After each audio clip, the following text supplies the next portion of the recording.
សួស្តីប្រិមិត្តសិក្សាភាសាចិនទាំងអស់គ្នាថ្ងៃនេះយើងវិលមកជួបគ្នាសារជាថ្មីម្ដងទៀតហើយសូមស្វាគមន៍កាន់ Channel និង Facebook Page ខ្ញុំបាទ Nolan Channel យូទាំងអស់គ្នាក៏ជួយចុច Like Share និង Follow Subscribe ម្នាក់មួយនឹងបានវីដេអូជារៀងរាល់សប្តាហ៍និងជួយចែករំលែកចំណេះដឹងទាំងអស់គ្នាហើយយើងមើលឃ្លាដំបូងនេះពាក្យចងធៀងពូជៀនពាក្យចងធៀងពូជៀនមកថាខ្ញុំធ្វើពុតជាដូចស្ដាប់មិនឮតទៅនេះគឺ顺其自然顺其自然មានថាមិនដោយតាមដំណើរទៅឬក៏មិនដោយតាមនឹកទៅ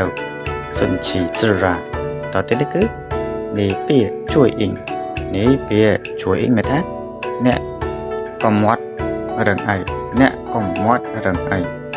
នេះពាក្យជួយអ៊ីងនេះពាក្យជួយអ៊ីងហើយកុំទៅចេះអីតទៅនេះគឺ你爱怎么想就怎么想你爱怎么想就怎么想អ្នកចង់គិតយ៉ាងម៉េចក៏គិតទៅជារឿងបាននេះមើលឃ្លាបន្តទៀតនេះជួយវិញតៅទីជួយវិញតៅទីនេះថាតាមសួរដល់ទីចប់ដើម្បីតាមសួរដើម្បីដល់រកចម្លើយនៅឲ្យបានអញ្ចឹងទៅជួយវិញតៅទីតទៀតនេះគឺ你是话告诉我你是话告诉我នេះថាអ្នកប្រាប់ខ្ញុំតាមត្រង់មក你是话告诉我ហើយនិយាយការពិតមកក៏ប្រាប់តាមត្រង់មកតទៅនេះគឺ我不是故意我不是故意នេះថាខ្ញុំមិនមានចេតនាទេ不是故意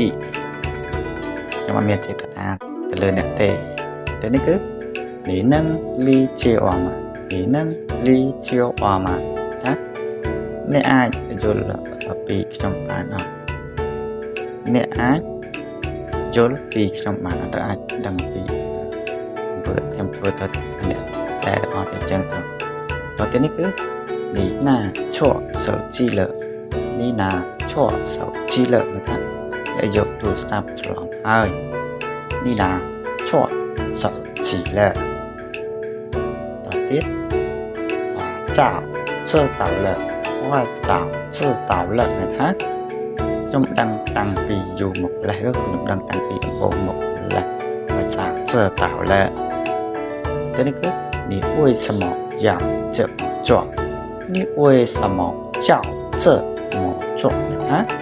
អ្នកមិនបានធ្វើអញ្ចឹងហើយបានធ្វើបែបនេះធ្វើអញ្ចឹងទៅ你为什么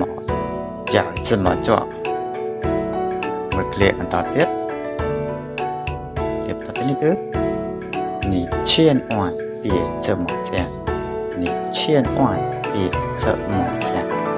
អ្នកកុំគិតបែបហ្នឹងអីកុំគិតតែប្រេតតែអីតែខ្ញុំមិនល្អអីចឹងថា你千万别这么想អេស្កូជាស្រ័យខុសស្គនណាក៏សូមអធិស្ឋានបាយជួបគ្នានៅវីដេអូក្រោយៗទៀត